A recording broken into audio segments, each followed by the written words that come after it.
Jadi Itulah. kisah Raja Tabanan ini juga banyak dinukil di sejarah di dalam buku-bukunya At-Ta'rif wal A'lam, juga dalam bukunya riwayat Ibnu Katsir ya, Bidayah wa Nihayah, itu banyak dikisahkan Marisa. Siapa Raja Tabanan ini? Bukan kita percaya kepada takwil mimpi, tapi itulah yang terjadi ya. Bahwasanya apa yang dimimpikan, rasa ketakutan yang teramat sangat oleh Raja Rabi'ah bin Nasr ya dulunya ya, ayah dari Tabanan ini, ya ini benar jadi kenyataan kan? Jadi kenyataan. Nah, Ya, kalau kita itu sebenarnya bahasa sekarang itu adalah sugesti ya teman-teman ya. Jadi rasa ketakutan kita itu akan menjadi nyata teman-teman. tadi sampai pembahasan kita tentang masuknya agama Yahudi ke daerah Yaman ya, Mbak Lisa. Nah, atas kejadian dan peristiwa yang disaksikan oleh masyarakat Yaman pada saat itu, mereka akhirnya memeluk agama Yahudi. Nah, sebenarnya dikisahkan banyak sekali dari anak-anak keturunan dari Rabi'ah bin Nasr, kemudian dari Ta'ban Asad ini, dan juga banyak dikisahkan dari anaknya bernama Hasan, kemudian Ammar. Nah, tapi titik pembahasan fokus kita kepada sekarang ini salah satu anak dari keturunan mereka, nanti bernama Zunuwas. Nah, Zunuwas ini nanti pembahasan kita ketika beliau ini nanti membakar ya orang-orang yang menggali parit-parit di wilayah tersebut. Nah, ini terkenal dalam peristiwa yang diabadikan dalam surah Al-Burud ayat 1-8 tentang dibakarnya orang-orang di dalam parit. Nah, jadi tadi kan masuk agama Yahudi ya ke daerah Yaman. Nah, kali ini kita akan membahas tentang tokoh penting ya, termasuk di dalam salah satu anak-anak dari Raja Taban Asad ini. Tadi saya sempat bahas buyutnya itu, kakek buyutnya itu adalah Rabi'ah bin Nasr. Nah, atas ketakutan beliau, atas mimpi yang dialami beliau itu, akhirnya beliau ini, Raja Rabi'ah bin Nasr ini mengungsikan seluruh anggota-anggota keluarga mereka sebagian besarnya itu ke daerah Persia. Kemudian kita akan bahas bagaimana masuknya agama Nasrani ya. Jadi agama Nasrani ini Mbak itu masuk dibawa pertama kali itu dikisahkan seorang pendeta Romawi yang bernama Fimion ya. Jadi Fimion ini dia melakukan sebuah perjalanan. Jadi dia tahu bahwasanya di daerah Yaman itu agamanya Yahudi. Jadi ketika Nabi Isa sudah diutus di tengah masyarakatnya ini ya, artinya agama Nasrani sudah mulai menyebar nantinya. Ini dikisahkan Fimion ini penganut agama Nasrani. Nah, menurut beliau yang paling berhak untuk mengajukan estafet agamanya Nasrani itu adalah orang yang sudah menganut agama Yahudi kan. Nah, akhirnya Fimion ini melakukan perjalanan ke sebuah daerah. Dia tujuannya itu ke Yaman, tapi tidak sempat ke Yaman karena tertangkap oleh orang-orang di sana dan dijadikan budak. Ya, itu di wilayah di sebuah wilayah namanya Najran. Pernah dengar nama Najran? Iya. Ya.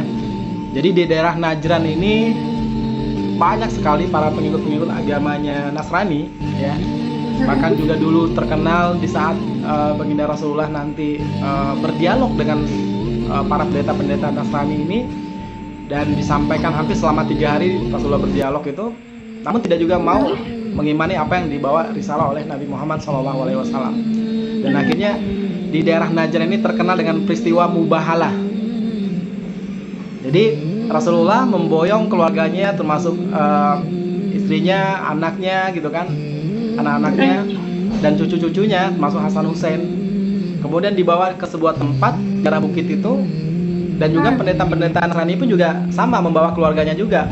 Nah, ketika mau bermubahalah siapa yang paling benar di antara kedua ini, akhirnya datang itu awan yang hitam ya, kayak semacam badai juga datang ya. Orang-orang dari Nasrani ketakutan, mereka tidak mau melanjutkan mubahalah. Jangan-jangan ini benar, ini beliau seorang nabi gitu. Dan akhirnya mereka mau membayar jizyah istilahnya. Jizyah. Ya, membayar kayak semacam karena dia nggak mau menganut agama Islam, membayar kayak denda gitu. Denda, oke. Ya. Nah itu peristiwa yang terjadi di Najran. Nah kita akan lanjutnya ya. Femion yang kita kisahkan tadi bermaksud hendak berdakwah ke daerah Yaman, namun beliau ini tertangkap oleh masyarakat Najran, kemudian dijadikan budak oleh masyarakat Najran.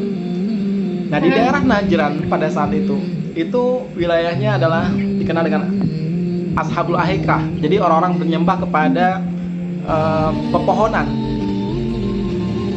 Jadi menyembah pada pepohonan. Jadi ketika Fimion ini karena dia adalah seorang zaman itu ya ulama lah ibaratnya dari Nasrani ya. Ini Islam belum ada nih, Islam belum masuk. Ya. Oke. Nah, jadi ketika orang melihat Femion ini memiliki kelebihan di saat zaman dulu itu kan belum ada penerangan lampu segala macam.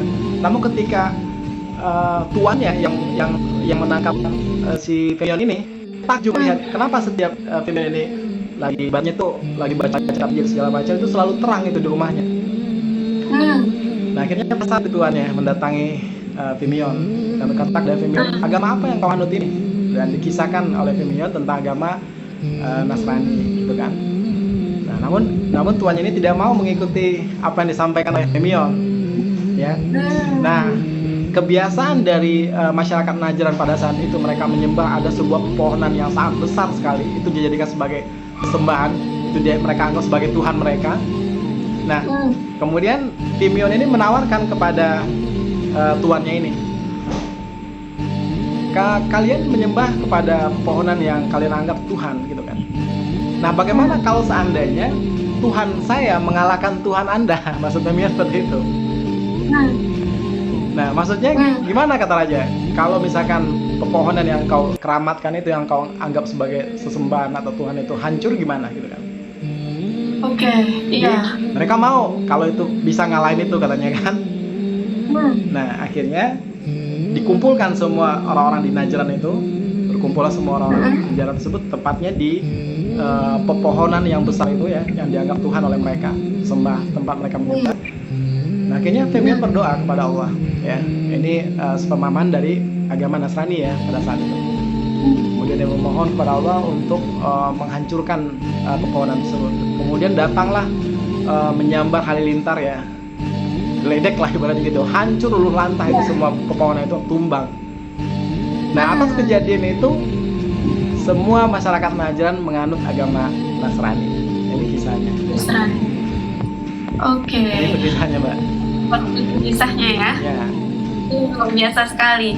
Ini tadi sekilas saya lihat juga ya bahwasannya ada anak Batak kemarin yang menanyakan atau membahas terkait hal ini. Nah, berarti di sini Anda juga bisa menemukan jawabannya ya, teman-teman. Jadi di sini kita tidak bermaksud untuk, saya ulangi lagi ya, saya tegaskan bahwasanya kita tidak bermaksud untuk mengajar atau menggurui, tapi di sini kita sebagai teman untuk belajar ya, teman. Ya, Bang Aldi ya. Nah, seperti itu.